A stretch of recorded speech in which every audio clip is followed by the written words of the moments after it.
Hello and welcome or welcome back to the Wool Sea Knitting Channel. My name is Rachel, I am your host, and today I have prepared 14/16 unique gift knits that you could work up in a weekend because I have gift knitting on the brain and also on the needles. This time of year can be kind of stressful for people who like to knit for gifts for occasions that are coming up because you have all these grand plans and a lot of people on your list, and then these things catch up to us fast. I also find that as much as I love having a bunch of stock, chunky hats, cozy mittens, and DKW socks for other people as reliable, fast, cozy gift knits, I have personally been craving slightly more interesting patterns, both for me to work up and also that are a little bit more personalized or delightful for other people to receive. Since this has been one of my mini fixations of late, I thought it would be fun to collect these into a video and share them all with you. All of these are pretty quick to knit. Some of them take a couple hours, some would take closer to a full weekend of marathon knitting, but I really think that every one of these projects could be done pretty handily in a couple days. And I have collected all the links down below, as well as my usual Ravelry bundle of mostly fast, mostly free gift ideas. I think I have like 100 patterns in there now. I did this a couple years ago, and I like to share it around this time of year for other people to save in case they're looking for inspiration. This video is divided into 3 categories. The first is homeware or decor, the second is accessories, and the third is plushies.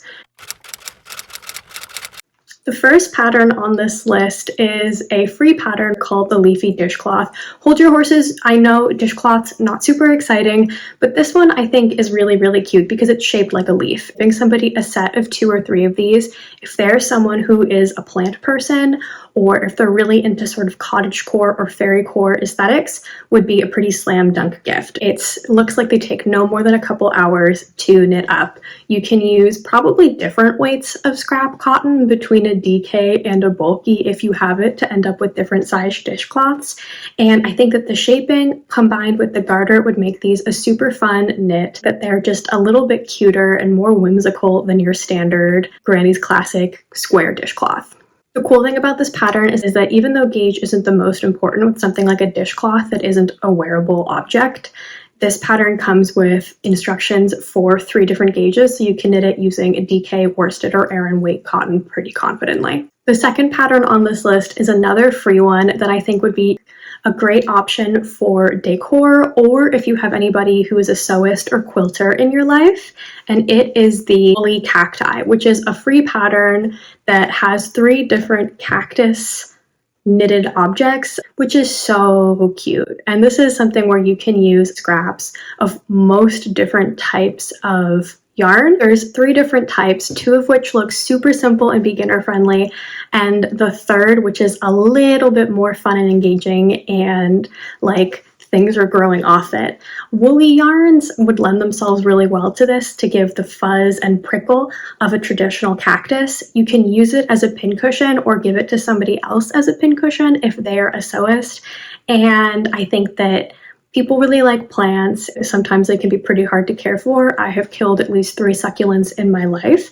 And so this is a really cute way to add some faux greenery and some faux brightness to people. I feel like it's a good gift that would make a lot of different people happy without feeling too generic. Next is this wool vessel pattern by Nick Davis. This is something that I'm pretty sure I first saw on Amanda Knits by Mandy's podcast, but if you've been here before, you know how much I love felt and felting things in order to create kind of longer lasting things. I like felted mittens, I like felted dryer balls, which are also an excellent gift in case you're wondering. It's super easy to make. And this is more just a storage bin that you can keep in your house. Once you felt it, it should be super easy to throw in the machine and wash, because what are you gonna do, felt it more? Doubtful. You could use it as a dog bed or a cat bed. You could use it as a blanket box. You could use it to hold stuffed toys or dog toys. And the shaping around the handles makes it look like it could still be something that engages your mind just a little bit, but with a lot of knitting around, which I imagine would be great for in front of the TV, or if you also commute via public transit like I do. The only thing to note, and I'm sure the pattern goes into this, but before you try and felt anything, only untreated wools can felt.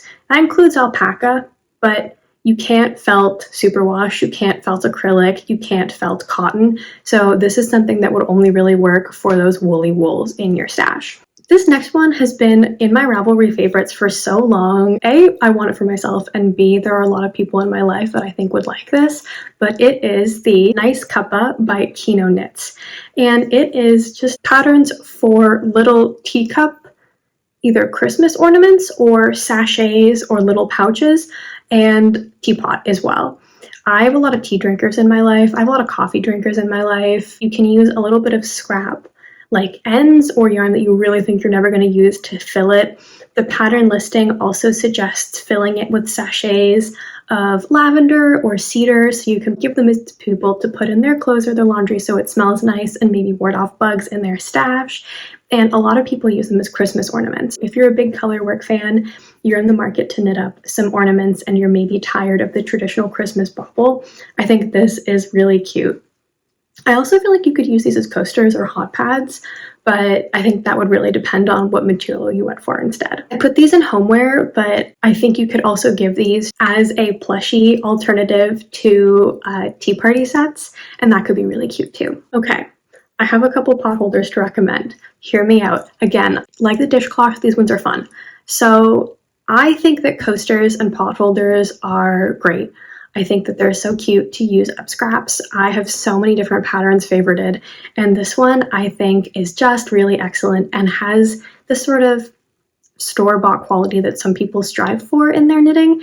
And this is the Free Sunburst Pot Holder by Pearl Soho. And this one caught my eye immediately. I like that the garter is sort of turned on its side because it kind of gives an extra element of height to raise whatever it is that you're putting on the pot holder from the table surface. And I think that the sunburst look feels very modern and feels very in line with current homeware trends. You can make a coaster size, you can make a pot holder size, and again, this is another thing that I think it would be very, very fast to knit a set of 3 and give as a gift. I think this is the kind of thing that would also work really well for a white elephant exchange or some sort of like office secret Santa, because it's a functional gift. And this is the sort of thing that people will always, at some point in their life, need a pot holder or a coaster. You really do not need a lot of yarn for this pattern, and you don't have to do it in 2 colors. I do recommend cotton again for ease, because that is the standard for a lot of homeware patterns that have to do with hot or wet things. But it's gorgeous, it's so fast, it's trendy. You can probably even use more than just 2 colors to use up every cotton scrap you have if you really want to. It's originally in a DK, but as I will keep saying, for things like homeware or plushies, gauge matters a lot less and yarn weight matters a lot less. And I usually just kind of use that as a general example and try and knit tightly for whatever needle size and for whatever yarn weight I'm using. And last in our homeware category are the Folksy Hot Pads by Shelly Can. These are very in line with the current trend in knitwear of incorporating quilting motifs into knitting, and I think they're so cute, and I'm very surprised that more people haven't latched onto this pattern. This is another free pattern that's meant for a worsted, which means it should knit up pretty quickly. It comes in 2 different sizes, a medium or a large hot pad, and the designer provides a couple different colorwork charts, or I guess kind of like quilt blocks, for you to choose from. And like I said, with the other hot pads and the dish towels, I think it would be really fun to make a set of 3 or 5 and then give them as a gift all at once. This would also be a really good gift if you have any quilters in your life and they have not made any quilted hot pads for themselves, or to switch things up. I am strongly considering using some scraps as a mug rug to keep in my office. The thing about these hot pads is that they're double knit. It's a good way to practice double knitting without it being a very big or very high stakes project. It's going to lie really flat. You don't have to worry about garter edges or stockinette curling, and you have the double layer of thickness to protect your surfaces from whatever it is that you're putting on it. Another homeware idea I have for you on this list is the Ribbed and Ruffled Tea Cozies pattern by Church Mouse Yarns and Teas. This is another great gift for the tea lovers, especially people who like their tea super piping hot or take a really long time to sip.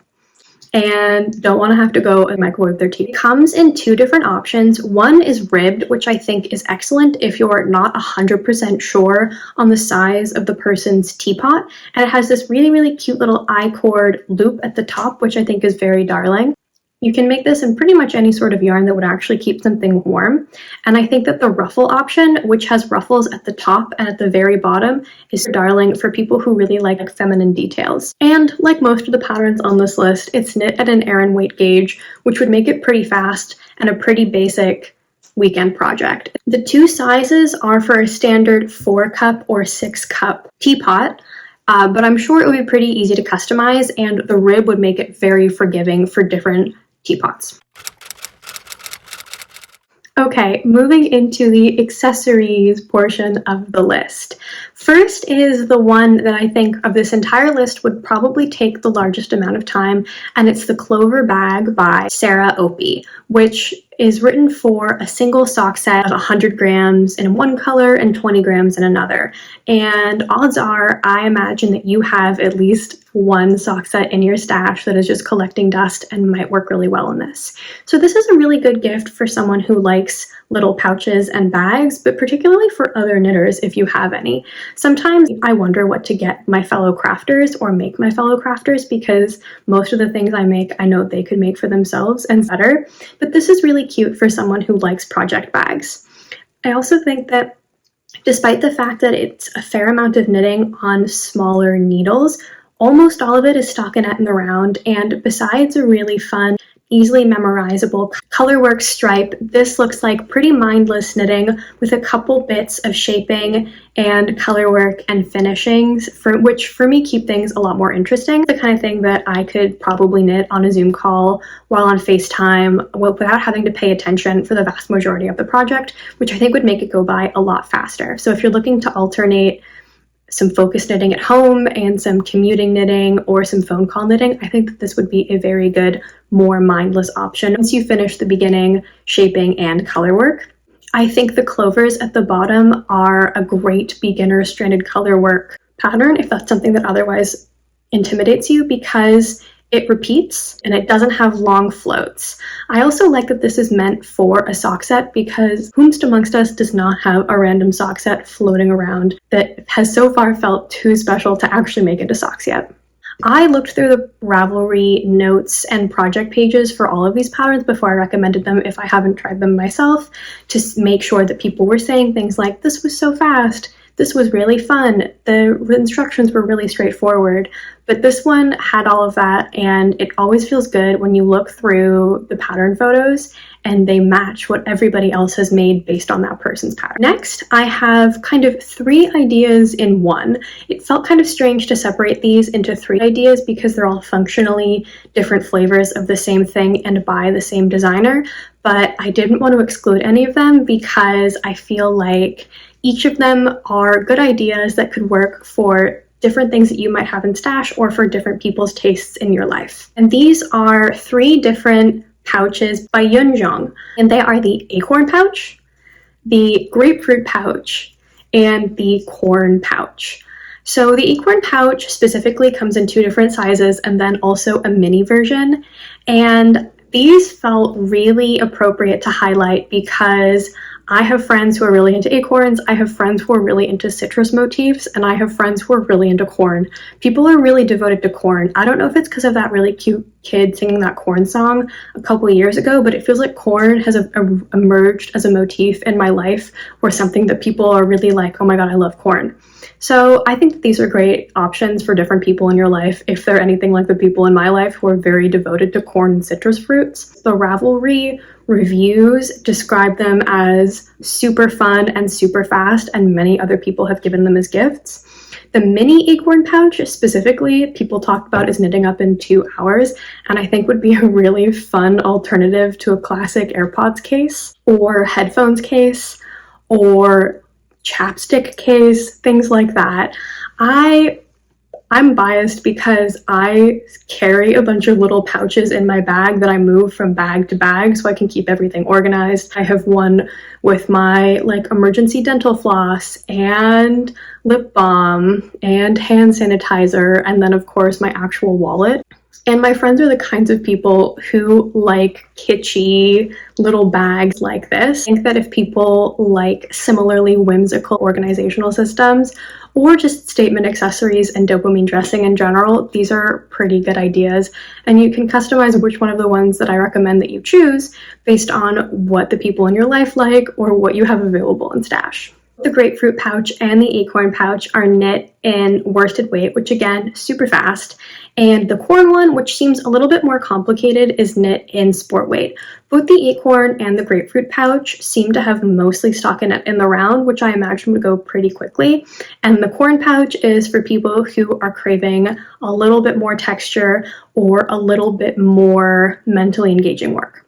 Okay, moving into the only wearable items on this list, I think that the Teagle hat by Jean-Philippe is either cliché or cliché. There's no accent on it, but it feels weird saying that this person's name is cliché.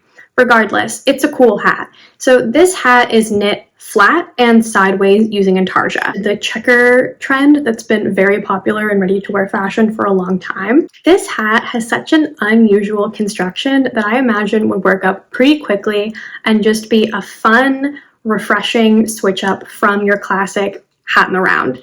You knit this flat and garter stitch in an Aran weight on 5mm needles, and it's all in intarsia, which gives it a really cool checkered effect, which feels very in line with modern ready-to-wear trends. I've seen checked everything everywhere for a few years now. Looks almost store-bought, but more interesting. And the garter being vertical is something that I always find really significantly more visually satisfying than horizontal garter, but that's a personal preference. And because it's intarsia, you don't have to carry the yarn back and forth, so you can use much smaller amounts. The construction of this is super interesting and something that I really want to try. You shape the crown with short rows and then you graft the whole thing again with garter stitch. So this looks really satisfying. This is something that I would absolutely make for my brother if my brother wore hats, and something that a lot of different people would appreciate as a gift. And I have this pair of mittens by Tina Hauglund. These are knit in an Aran weight, which I think are a good combination of super fast and super warm for those of us who live in colder climates. So these have this adorable chick hatching motif near the top, which are sunny and bright for the dark winter months when you're typically wearing mittens. Use only a small amount of the contrast color and look like a really fun and easy way to dip your toe into stranded color work if that's something that you're interested in. I also think that these make a really fun gift, again, as something kind of noteworthy for people who are more interested in animals or like farm motifs or little birds or chickens or that little egg guy or just kind of cute things in general that are a little bit more quirky. And last, moving into the plushie portion of this video, starting off with this baby elephant pattern by Claire Farrell.